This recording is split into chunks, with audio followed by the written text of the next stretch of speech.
Évangile de Jésus-Christ selon saint Matthieu, chapitre 12, versets 38 à 42.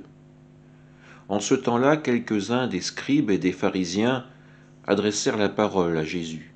« Maître, nous voulons voir un signe venant de toi. » Il leur répondit, « Cette génération mauvaise et adultère réclame un signe, mais en fait de signe, il ne lui sera donné que le signe du prophète Jonas.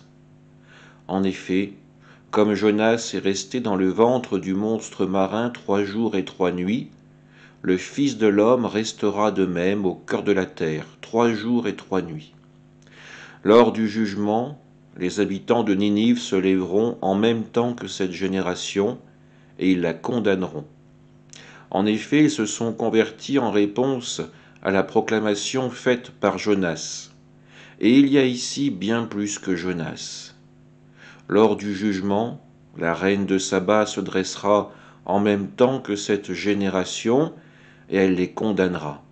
En effet, elle est venue des extrémités de la terre pour écouter la sagesse de Salomon, et il y a ici bien plus que Salomon.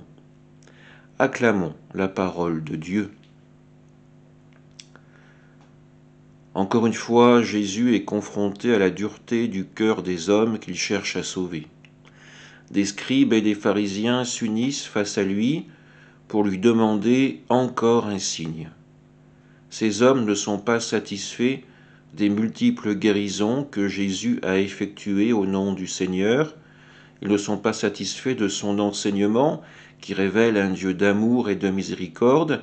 Ils en exigent toujours plus. Or de Dieu, on n'exige rien.